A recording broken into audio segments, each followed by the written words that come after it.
नमस्कार साथियों, स्वागत है आप सभी का अपने परिवार महिमा स्टडी शाला यूट्यूब चैनल पर। आज से मैं आपके लिए आगामी शिक्षक भर्ती के लिए प्रैक्टिस सेट लेकर आया हूं, इसलिए आप सभी इस चैनल को सब्सक्राइब कर लें और साथ ही बेल आइकन को दबाएं, जिससे कि आपको हर वीडियो की नोटिफिकेशन मिलती रहे। और वीडियो को लाइक करें, शेयर करें और इसी क्रम में आपको रोज़ाना वीडियो मिलती रहती है। चलिए तो स्टार्ट करते हैं। पहला क्वेश्चन आपके स्क्रीन पर, कक्षा 1 और 2 स्तर के बच्चे। पहला क्वेश्चन कह रहा है कि कक्षा 1 और 2 स्तर के बच्चे कैसे सीखते हैं। अमूर्त अनुभवों से शीघ्र सीखते हैं, मूर्त अनुभवों से शीघ्र सीखते हैं, पढ़कर शीघ्र सीखते हैं, लिखकर शीघ्र सीखते हैं। तो आप बताइएगा कमेंट करके बच्चे कैसे सीखते हैं। देखिए, अमूर्त अनुभव वो होते हैं जिन्हें हम इमेज करके सीखते हैं। मूर्त अनुभव वो होते हैं जिन्हें हम देख करके, छू करके सीखते हैं। तो इसीलिए कक्षा 1 और 2 स्तर के बच्चे मूर्त अनुभवों से जल्दी सीखते हैं। तो इस क्वेश्चन का हमारा आंसर वी हो जाएगा। चलिए तो अगला क्वेश्चन है, मानव व्यक्तिगत परिणाम हैं। मानव व्यक्तिगत परिणाम हैं केवल आनुवंशिकता का, पालन पोषण और शिक्षा का, आनुवंशिकता और वातावरण की अंतःक्रिया का, केवल वातावरण का।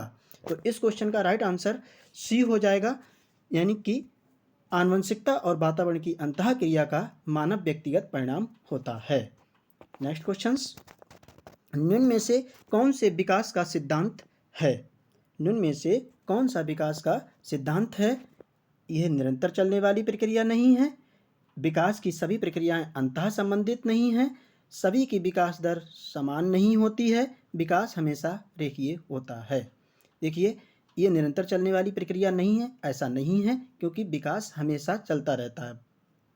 मनुष्य जब जन्म लेता है, जन्म से लेकर बुढ़ापे तक कुछ ना कुछ सीखता रहता है। विकास की सभी प्रक्रियाएं अंतः संबंधित नहीं है, ये भी बात गलत है, क्योंकि अंतः संबंधित हैं। सभी का विकास दर समान होती है, नहीं होती है, सभी की विकास दर समान नहीं होती है। इसीलिए इस क्वेश्चन का राइट आंसर यही हो जाएगा, क्योंकि कोई कोई कुछ और सीखता है, कोई कुछ और सीखता है, इसलिए सभी की विकास दर समान नहीं होती है। चलिए तो अगले क्वेश्चन की ओर बढ़ते हैं हम। बच्चे उसी वातावरण में सीख सकते हैं जहां उन्हें खेलने का मौका मिले, उन्हें मित्र बनाने का मौका मिले, उनके अनुभवों एवं भावनाओं को उचित स्थान मिले या कड़ा अनुशासन हो। देखिए, जहाँ कड़ा अनुशासन होगा वहाँ तो बच्चे कुछ नहीं सीख सकते। उन्हें मित्र बनाने का मौका मिले, मित्र ही बनाते रहेंगे तो पढ़ेंगे क्या। उन्हें खेलने का मौका मिले, खेलती रहेंगे तो पढ़ेंगे क्या। तो इसीलिए उनके अनुभवों एवं भावनाओं को उचित स्थान मिले, वहीं बच्चे अच्छा सीख सकते हैं। इसलिए इस क्वेश्चन का आंसर सी हो जाएगा। ठीक है प्यारे साथियों, एक बार इस चैनल को सब्सक्राइब कर लें और वीडियो को लाइक करें, शेयर करें और साथ ही बेल आइकन को दबा लें, जिससे कि आने वाली वीडियो की हर नोटिफिकेशन आपको मिलती रहे। और आप कमेंट करके मुझे ज़रूर बताना कि ये वीडियो आपको कैसी लगी। चलिए तो अगले क्वेश्चन, निम्नलिखित में कौन सा सूक्ष्म गतिक कौशल का उदाहरण है। निम्नलिखित में से कौन सा सूक्ष्म गतिक कौशल का उदाहरण है। सूक्ष्म गतिक मतलब जो छोटा है, तो उसी में हम क्या करते हैं कि इस क्वेश्चन का आंसर जो हो जाएगा वो हो जाएगा लिखना। ठीक है प्यारों साथियों, यानी कि लिखना सूक्ष्म गतिक कौशल के अंतर्गत आता है। अगला क्वेश्चन, एक शिक्षक विद्यार्थियों में सामाजिक मूल्यों को विकसित कर सकता है अनुशासन की अनुभूति को विकसित कर, आदर्श रूप से बर्ताव करके, महान व्यक्तियों के बारे में बोल करके, उन्हें अच्छी कहानियाँ सुना करके। तो इस क्वेश्चन का आंसर आदर्श रूप से अगर शिक्षक बर्ताव करेगा तो विद्यार्थी के मूल्यों का विकास होगा। ठीक है प्यारे साथियों, चलो अगला क्वेश्चन, नर्सरी कक्षा से शुरुआत करने के लिए कौन सी विषय वस्तु सबसे अच्छी है। नंबर ए, मेरा प्रिय मित्र, बी, मेरा पड़ोस, सी, मेरा परिवार, डी, मेरा विद्यालय। तो इस क्वेश्चन का आंसर हो जाएगा मेरा परिवार, क्योंकि इस मेरा परिवार यानी परिवार से ही बच्चा बहुत कुछ चीज़ें सीखता है। इसीलिए विषय वस्तु सबसे अच्छी होती है मेरा परिवार। ठीक है, तो अगला क्वेश्चन, निम्न में से एक प्राथमिक स्तर के शिक्षक के लिए सबसे महत्वपूर्ण गुण कौन सा होना चाहिए। नंबर ए, शिक्षण विधियों में क्षमता और विषय का ज्ञान, धैर्य और लग्न, पढ़ाने की उत्सुकता, उच्च मानक भाषा में पढ़ाने की क्षमता। देखिए, उच्च मानक भाषा में पढ़ाने की क्षमता होगी, ठीक है, पढ़ाने की उत्सुकता होगी, ठीक है, शिक्षण विधियों में क्षमता और विकास का ज्ञान होगा, सही बात है। लेकिन अगर उसमें धैर्य और लग्न, अगर लग्न नहीं होगी तो उसकी ना क्षमता काम में आएगी, ना पढ़ाने की उत्सुकता काम में आएगी, ना उच्च मानक में पढ़ाने की क्षमता काम में आएगी। इसलिए इस क्वेश्चन का आंसर हो जाएगा धैर्य और लग्न। ठीक है साथियों, चलो अब नेक्स्ट क्वेश्चन की बात करते हैं। बच्चों की सीखने की प्रक्रिया में प्रगति तब हो सकती है जब हम, नंबर ए ऑप्शन, उसकी प्रगति की नियमित रूप से जांच करें, बच्चों की प्रगति को नियमित रूप से जांचने के लिए साथ साथ सुधारात्मक कदम उठाएं, बच्चों को नियमित रूप से गृह कार्य दें, या बच्चों के लिए नियमित रूप से गतिविधियां आयोजित करें। तो इस क्वेश्चन का आंसर बच्चों की प्रगति को नियमित रूप से जांचने के लिए साथ साथ सुधारात्मक कदम उठाए जाएं। ठीक है प्यारे साथियों, अगले क्वेश्चन की बात करते हैं। कक्षा 1 में बच्चों में भाषा कौशल का विकास किस क्रम में होना चाहिए? ठीक है, सुनना, बोलना, पढ़ना, लिखना, या लिखना, पढ़ना, सुनना, बोलना। सी नंबर, सुनना, लिखना, बोलना, पढ़ना, लिखना, बोलना, पढ़ना, सुनना। ठीक है, तो मैं आपको इस क्वेश्चंस की एक ट्रिक बताता हूँ। एक आप ये ध्यान रखना, इधर लिख देता हूँ, शुभ पली।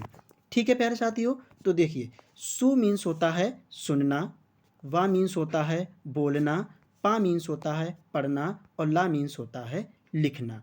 तो हमें बच्चों में भाषा कौशल का विकास जो क्रम में करना चाहिए वो होता है सुनना, बोलना, पढ़ना, लिखना। इसलिए इस क्वेश्चन का राइट आंसर हो जाएगा ए। ठीक है प्यारे साथियों, एक बार स्क्रीनशॉट ले लेना। शुभ पली, ध्यान रखना, शुभ पली यानी सुनना, बोलना, पढ़ना, लिखना। चलिए तो नेक्स्ट क्वेश्चन की बात करते हैं। पियाजे के अनुसार संज्ञानात्मक विकास के किस चरण पर बच्चों का इसमें गलत लिख गया है, बच्चों का वस्तु स्थायित्व को प्रदर्शित करता है। बच्चा वस्तु स्थायित्व प्रदर्शित करता है। ठीक है, तो पियाजे ने संज्ञानात्मक विकास की 4 अवस्थाएं दी हैं। ठीक है, कितनी अवस्थाएं दी हैं प्यारे साथियों? 4 अवस्थाएं दी हैं। एक संवेदीगामक अवस्था, ये दी है 0 से 2। ठीक है, पूर्व संक्रियात्मक अवस्था, ये दी है 2 से 7 वर्ष, और मूर्त संक्रियात्मक अवस्था दी है 7 से 11 वर्ष। फिर उसके बाद औपचारिक संक्रियात्मक अवस्था दी है 11 से ऊपर या 12 से ऊपर। ठीक है, तो पियाजे के अनुसार संज्ञानात्मक विकास के किस चरण पर बच्चा वस्तु स्थायित्व को प्रदर्शित करता है? तो ये है संवेदीगामक अवस्था। ठीक है प्यारे साथियों, आप ध्यान रखना, पियाजे ने 4 अवस्थाएं दी हैं। एक संवेदीगामक अवस्था, पूर्व संक्रियात्मक अवस्था, मूर्त संक्रियात्मक अवस्था और औपचारिक संक्रियात्मक अवस्था। ठीक है, तो इस क्वेश्चन का आंसर संवेदीगामक अवस्था हो जाएगा। चलिए नेक्स्ट क्वेश्चन। एक बालक की मानसिक आयु 12 वर्ष और शारीरिक आयु 10 वर्ष है, उसका बुद्धि लब्धि क्या होगी? ठीक है, तो बुद्धि लब्धि ज्ञात करने के लिए मैं आपके लिए एक फार्मूला बताता हूँ। IQ बराबर MA/CA × 100।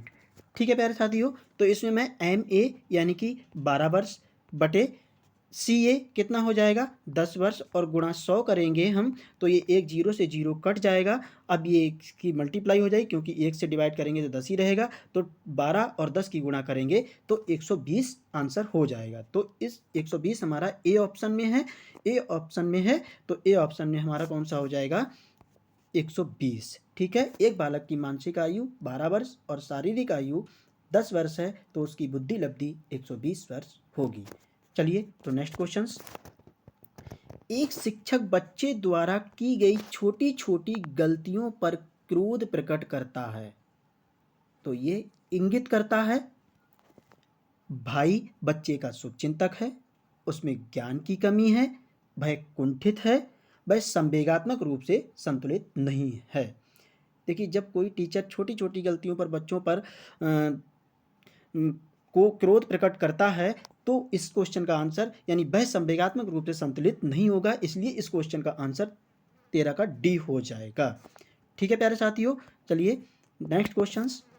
राज्य स्तर की एक एकल गायन प्रतियोगिता के लिए विद्यार्थियों को तैयार करते समय एक विद्यालय लड़कियों को वरीयता देता है, यह दर्शाता है। ये क्या दर्शाता है आपको बताना है। प्रगतिशील चिंतन है वो, यानी प्रगतिशील चिंतन रखती है, क्या वैश्विक प्रवृत्तियां रखती है, प्रयोजनात्मक उपागम रखती है, क्या ये लैंगिक पूर्वाग्रह को दर्शा रही है। तो मेरे प्यारे साथियों, ये लैंगिक पूर्वाग्रह है, क्योंकि वो लड़कों को अलग समझती है, लड़कियों को अलग समझती है, इसीलिए लैंगिक पूर्वाग्रह है। और आपको शिक्षक बन जाने के बाद ये कंडीशन बिल्कुल फॉलो नहीं करनी है, लड़कों और लड़कियों को एक बराबर समझना है। ठीक है प्यारे साथियों, ठीक है, एक बार वीडियो को लाइक करें और कमेंट करके ज़रूर बताएं कि ये वीडियो आपको कैसी लगी, और अपना स्कोर मुझे ज़रूर शेयर करें कि आपका 30 क्वेश्चन में से कितना स्कोर रहा। चलिए तो नेक्स्ट क्वेश्चन। कक्षा 4 का एक बच्चा सदैव चिंतित और कुंठित रहता है, आप क्या करेंगे।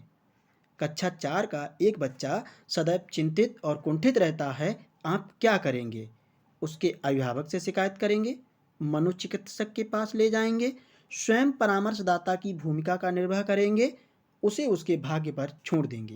देखिए, एक टीचर का काम होता है उसके भाग्य पर छोड़ देंगे, ये तो बिल्कुल गलत बात हो गई। मनोचिकित्सक के पास ले चले जाएंगे, नहीं। उसके अभिभावक से शिकायत करेंगे, नहीं। तो फिर आप अध्यापक किस बात के। स्वयं परामर्शदाता की भूमिका का निर्वाह करेंगे, यानी कि उससे पूछेंगे बेटा क्या बात है और उसकी समस्या का समाधान करेंगे। इसलिए 15 नंबर क्वेश्चन का आंसर सी हो जाएगा। ठीक है प्यारे दोस्तों, चलिए नेक्स्ट क्वेश्चंस। ठीक है, विकास शुरू होता है, विकास शुरू होता है प्रसव पूर्वावस्था से, उत्तर बाल्यावस्था से, शैशवावस्था से, पूर्व बाल्यावस्था से। प्यारे साथियों, विकास प्रसव पूर्व अवस्था से ही स्टार्ट हो जाता है। प्रसव पूर्व अवस्था क्या है, माँ के जन्म से पहले की माँ के पेट की स्थिति। ठीक है प्यारे साथियों, तो ये प्रसव पूर्व अवस्था से ही विकास स्टार्ट हो जाता है, इसलिए ए इस क्वेश्चन का आंसर हो जाएगा। Next question. एक बाल केंद्रित कक्षा में बच्चे सामान्यतः सीखते हैं। आजकल तो बाल केंद्रित ही कक्षाएं चल रही हैं, तो इसमें सामान्यतः बच्चे कैसे सीखते हैं। व्यक्तिक और सामूहिक दोनों रूप से, मुख्य रूप से शिक्षक से, या व्यक्तिक रूप से, या समूह से। देखिए, इस क्वेश्चन का आंसर व्यक्तिक और सामूहिक दोनों रूप से सीखते हैं, यानी कि व्यक्तिक रूप से भी सीखते हैं और समूह में भी सीखते हैं, इसलिए इस क्वेश्चन का राइट आंसर ए हो जाएगा। ठीक है प्यारे साथियों, नेक्स्ट क्वेश्चन। शिक्षार्थी व्यक्तिक भिन्नता प्रदर्शित करते हैं, शिक्षार्थी व्यक्तिक भिन्नता प्रदर्शित करते हैं, अतः शिक्षक को अधिगम की एक समान गति पर बल देना चाहिए, कठोर अनुशासन सुनिश्चित करना चाहिए, परीक्षाओं की संख्या बढ़ा देनी चाहिए, या सीखने के विभिन्न अनुभवों को उपलब्ध कराना चाहिए। एक बार मुझे कमेंट करके जरूर बताइएगा इस क्वेश्चन का आंसर क्या होगा। ठीक है, देखिए, अधिगम की एक समान गति पर बल देगा, ये हो सकता है, लेकिन मे भी इतना इंपॉर्टेंट नहीं है। कठोर अनुशासन, अगर कठोर अनुशासन कर देगा तो बच्चे क्या कठोर डर जाएंगे, कुछ पूछेंगे ही नहीं आपसे, कुछ सीखेंगे ही नहीं। परीक्षाओं की संख्या बढ़ा देंगे, परीक्षाओं की संख्या बढ़ा देंगे, परीक्षाओं की संख्या बढ़ाने से कुछ सीखेंगे थोड़ी, और उन पर लोड बढ़ जाएगा। ठीक है, तो सीखने के विभिन्न अनुभवों को उपलब्ध कराना चाहिए, इसीलिए इस क्वेश्चन का राइट आंसर डी हो जाएगा। ठीक है प्यारे साथियों, चलिए तो नेक्स्ट क्वेश्चन। समेकित शिक्षा इंगित करती है। सबसे पहले तो आपको ये जानना चाहिए कि समेकित शिक्षा होती क्या है। देखिए, समावेशित शिक्षा या समेकित शिक्षा बात एक ही है। एक छत के नीचे सभी विद्यार्थियों को, चाहे विशेष प्रकार का विद्यार्थी हो, किसी प्रकार का विद्यार्थी हो, एक छत के नीचे जो शिक्षा दी जाती है उसे हम समेकित शिक्षा कहते हैं। तो इस क्वेश्चन का आंसर क्या होगा, चलिए ऑप्शन पढ़ते हैं। सभी बच्चों के लिए एक समान शिक्षण विधि हो सकता है, सामान्य बच्चों एवं भिन्न रूप से योग्य बच्चों के लिए एक ही स्कूल, मतलब सामान्य बच्चों के लिए अलग हो जाए, भिन्न रूप के लिए अलग स्कूल हो जाए, ये तो गलत बात है। सामान्य बच्चों एवं भिन्न रूप से योग्य बच्चों के लिए पृथक स्कूल, अलग अलग स्कूल हो, एक ही स्कूल हो। ठीक है, सामान्य बच्चों एवं भिन्न रूप से योग्य बच्चों के लिए एक समान सुविधा हो सकता है, लेकिन सभी बच्चों के लिए एक समान शिक्षण विधि होनी चाहिए, इसीलिए बच्चे अच्छा सीखेंगे। तो यह इस क्वेश्चन का ऑप्शन ए हो जाएगा। ठीक है प्यारे साथियों, अगला क्वेश्चन क्या है, प्रायः शिक्षार्थियों की त्रुटियां डॉट डॉट की ओर संकेत करती हैं। विद्यार्थी होते हैं, वो सीखते हैं, कुछ ना कुछ त्रुटियां जरूर करते हैं, तो उन त्रुटियों से हमें क्या मिलता है। नंबर ए, वे कैसे सीखते हैं, शिक्षार्थियों को सामाजिक आर्थिक स्तर, या यांत्रिक भाषा की आवश्यकता, या सीखने की अनुपस्थिति। इस क्वेश्चन का आंसर ए हो जाएगा। हमें त्रुटियों से पता चलता है कि वे कैसे सीखते हैं। ठीक है प्यारे साथियों, एक बार वीडियो को लाइक ज़रूर कीजिएगा, शेयर कीजिएगा और चैनल को सब्सक्राइब कर लीजिएगा और कमेंट करके मुझे ज़रूर बताइए कि ये कंटेंट कैसा लगा और अपना स्कोर ज़रूर शेयर कीजिएगा। ठीक है प्यारे साथियों, चलो नेक्स्ट क्वेश्चन। बालक का मानसिक स्वास्थ्य निर्भर करता है, बालक का मानसिक स्वास्थ्य निर्भर करता है विद्यालय पर, परिवार पर, समुदाय पर, इनमें से सभी पर। ठीक है, तो विद्यालय पर भी करेगा, ठीक है, परिवार से भी कुछ मानसिक स्वास्थ्य पर निर्भर करेगा, समुदाय पर भी निर्भर करेगा। तो इसलिए इस क्वेश्चन का आंसर डी हो जाएगा, क्योंकि इनमें से सभी पर ही बालक के मानसिक स्वास्थ्य पर निर्भर करता है। ठीक है प्यारे साथियों, चलिए अगले क्वेश्चन की बात करते हैं। बालक की प्रथम पाठशाला होती है, बालक की प्रथम पाठशाला होती है। ए ऑप्शन परिवार, बी ऑप्शन समाज, सी ऑप्शन विद्यालय, डी ऑप्शन गांव।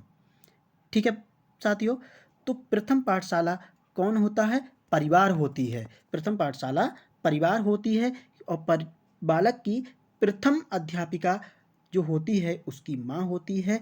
ठीक है प्यारे साथियों, ये भी क्वेश्चन बन जाता है कि बालक की प्रथम गुरु कौन होती है, तो माता होती है। ठीक है प्यारे साथियों, और बालक की प्रथम पाठशाला परिवार होती है। ठीक है, अगला क्वेश्चन, पियाजे के अनुसार संज्ञानात्मक विकास की अवस्थाओं को बांटा गया है। मैंने अभी आपको पिछले क्वेश्चन में बताया था कि पियाजे ने संज्ञानात्मक विकास को 4 अवस्थाओं में बांटा है। एक संवेदीगामक अवस्था जो 0 से 2 साल, जन्म से 2 साल तक चलती है। फिर पूर्व संक्रियात्मक अवस्था जो 2 वर्ष से 7 वर्ष तक चलती है। फिर मूर्त संक्रियात्मक अवस्था, नंबर 3 मूर्त संक्रियात्मक अवस्था जो 7 साल से 11 साल तक चलती है। और नंबर 4 आती है औपचारिक अवस्था जो 11 से ऊपर तक चलती है। ठीक है प्यारे साथियों, तो इस क्वेश्चन का राइट आंसर 4 भागों में हो जाएगा। ठीक है प्यारे साथियों, अगला क्वेश्चन, निम्न में से कौन सा सीखने के नियम में सम्मिलित नहीं है। ठीक है, सबसे पहले इस क्वेश्चंस में 2 क्वेश्चंस बनेंगे कि सीखने के नियम किसने दिए हैं। बहुत इंपॉर्टेंट क्वेश्चन है, सीखने के नियम किसने दिए हैं, तो मिस्टर थॉर्नडाइक ने सीखने के नियम दिए हैं। थॉर्नडाइक ने 2 नियम बताए हैं, एक मुख्य नियम और एक गौड़ नियम। मुख्य नियम कितने बताए हैं, मुख्य नियम बताए हैं मिस्टर 3 और गौड़ नियम जो बताए हैं वो बताए हैं 5। ठीक है प्यारे साथियों, तो मुख्य नियम क्या होते हैं, अभ्यास, प्रभाव, तत्परता। ठीक है, तो इस क्वेश्चंस में पूछा गया है हमसे, इस क्वेश्चंस में पूछा गया है कि सीखने के नियम में सम्मिलित नहीं है, तो अभ्यास भी है, खेल भी है, खेल नहीं है, प्रभाव भी है, तत्परता भी है, लेकिन खेल नहीं है। तो इस क्वेश्चन का राइट आंसर खेल हो जाएगा। ठीक है प्यारे साथियों, चलिए तो नेक्स्ट क्वेश्चन की बात करते हैं। बुद्धि पर वंशान क्रम का प्रभाव होता है, ये किसने कहा है। बुद्धि पर वंशान क्रम का प्रभाव होता है, ये किसने कहा है। देखिए, आपके एग्जाम में 1 या 2 स्टेटमेंट जरूर मिलते हैं आपको, तो ये बुद्धि पर वंशान क्रम का प्रभाव होता है किसने कहा, तो ये स्टेटमेंट आप नोट करके रखना। ठीक है, तो हमारे ये टर्मन साहब ने कहा है। ठीक है, किसने कहा है, टर्मन ने, यानी बुद्धि पर वंशान क्रम का प्रभाव होता है, ये टर्मन साहब ने कहा है। ठीक है प्यारे साथियों, चलिए तो अगला क्वेश्चन की समस्या बालक है। समस्या बालक क्या है, बात करते हैं कि समस्या बालक क्या है। चोरी करने वाला, बिल्कुल चोरी करेगा तो कुछ ना कुछ तो समस्या खड़ी करेगा। झूठ बोलेगा, ये भी यानी समस्या बालक हो गया। माता पिता का कहना ना मानने वाला, वो भी एक समस्यात्मक बालक हो गया। तो इस क्वेश्चन का आंसर क्या हो जाएगा, इनमें से सभी, यानी कि समस्या बालक चोरी करने वाला भी है, झूठ बोलने वाला भी होता है, माता पिता का कहना भी ना मानने वाला भी होता है। ठीक है प्यारे साथियों, ठीक है। तो अगला क्वेश्चन, विकासात्मक मनोविज्ञान में जीवन का अध्ययन किया जाता है। विकासात्मक मनोविज्ञान में जीवन का अध्ययन किया जाता है गर्भकाल से, जन्म से, किशोरावस्था से, जीवन पर्यंत में। तो इस क्वेश्चन का आंसर हो जाएगा जन्म से, यानी कि विकासात्मक मनोविज्ञान में जन्म से अध्ययन किया जाता है। ठीक है प्यारे साथियों, चलिए अगला क्वेश्चन, अनुकरण की प्रक्रिया में सर्वप्रथम शिशु अनुकरण करता है। देखिए अनुकरण का मतलब क्या होता है, सबसे पहले तो आप ये जानिए कि अनुकरण का मतलब क्या होता है। अनुकरण का मतलब होता है कि बच्चा किसी को देखकर सीखना। जैसे आप कोई काम कर रहे हो घर में, तो आपका बच्चा है, वो आपकी चीज़ों को वही करने लगे, तो ये होता है अनुकरण विधि। ठीक है, तो अनुकरण की प्रक्रिया में सर्वप्रथम शिशु अनुकरण किसका करता है? व्यंजनों का, स्वरों का, स्वर एवं व्यंजनों का, शब्दों का। आप एक बार कमेंट करके मुझे ज़रूर बताइएगा कि इस क्वेश्चन का आंसर क्या होगा। चलिए मैं ही बता देता हूँ, इस क्वेश्चन का आंसर शब्दों का, यानी कि पहले बच्चा जो होता है वो शब्दों का अनुकरण करता है। ठीक है प्यारे साथियों, अगला क्वेश्चन, इरफान खिलौनों को तोड़ता, मोस्ट इंपॉर्टेंट क्वेश्चन सही है। इरफान खिलौनों को तोड़ता है और उसके पुर्जों को देखने के लिए उन्हें अलग अलग कर देता है, आप क्या करेंगे? ऑप्शंस हैं, उसके जिज्ञासु स्वभाव को प्रोत्साहित करेंगे और उसकी ऊर्जा को सही दिशा में संचारित करेंगे, उसे समझाएं कि खिलौनों को कभी तोड़ना नहीं चाहिए, इरफान को खिलौनों से कभी नहीं खेलने देंगे, उस पर हमेशा नज़र रखेंगे। नहीं, इस आंसर का क्वेश्चन हो जाएगा ए, क्योंकि उसके जिज्ञासु स्वभाव को प्रोत्साहित करेंगे और उसकी ऊर्जा को सही दिशा में संचारित करेंगे। वो खिलौनों को तोड़ेगा, कुछ ना कुछ उसमें ज़रूर नई चीज़ सीखेगा। ठीक है प्यारे साथियों, अगला क्वेश्चन, लास्ट क्वेश्चन है कि सबसे अधिक गहन और जटिल समाजीकरण होता है। सबसे अधिक गहन और जटिल समाजीकरण किसका होता है? देखिए जहाँ गहन और जटिल की बात कर दे वहाँ आप किशोरावस्था मार देना, बस क्वेश्चन सही हो जाएगा। ठीक है, सबसे अधिक गहन और जटिल समाजीकरण होता है, किसका होता है? किशोरावस्था के दौरान। ठीक है प्यारे साथियों, तो आपको ये वीडियो कैसी लगी एक बार मुझे कमेंट करके ज़रूर बताएं। ऐसे ही कंटेंट मैं आपको डेली लाता रहूँगा। अब मैं हिंदी की क्लास, पर्यावरण, मैथ, सभी की क्लासें आपके लिए लेके आऊँगा। एक बार चैनल को सब्सक्राइब कर लेना, शेयर करना प्यारे साथियों, और वीडियो को लाइक करना। ठीक, नमस्कार साथियों।